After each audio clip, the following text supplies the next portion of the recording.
Hey there, what's up? Welcome back to the another video of the JavaScript tutorial series. So in this video, we're gonna discuss about the for loops. Loops are used to execute the code again and again. These are the points which are gonna cover in this video. So first of all, we see the flowchart of the for loop. So as we know that we start the execution of the program, then we check the condition. If condition is true, then again the code will execute. If condition is again true, then code will be execute until the condition not get false. If the condition is false, then we throw out from the loop. So the structure of the for loop is same in all the languages, like in C, C++, Java or JavaScript or any other languages. So here's the syntax of the for loop in JavaScript. The syntax is also nearly same. Here we just initialize the variable, then we check the condition here.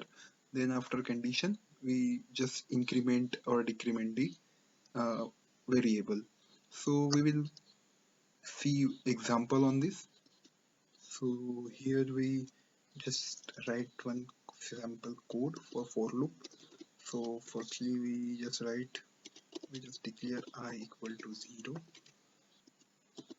I is less than 5 and I plus plus. Okay, so here we just display message on console. Okay, so we just display the value of I. So what this program does actually, first of all, it execute this statement. First of all, it will execute that is the variable I equal to 0. It assign value 0 to the variable I.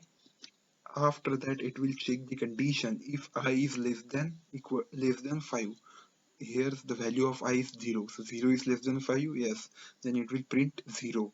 After printing the statement inside the for loop block, it will then increment the value of I. So here we increment the value of I by 1. So now the value of I is 1. So at that time the loop will not go here. Just check the conditions. Now the value of I is 1. So of course 1 is less than 5. Again it will log 1 and execute all this here code.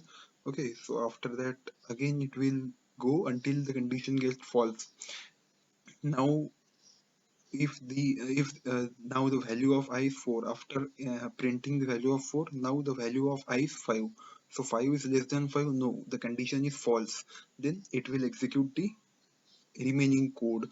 So here the remaining code are blank, so we just save this and run this. So here we display the message on console. So for opening console, we just pressed Control Shift and I, and we can see that the output of the for loop is here. So, so I think we're done for this video. If you want more example for the for loop, then I will provide you link of this article in description box below after I will publishing this blog. So you will check out this awesome examples here.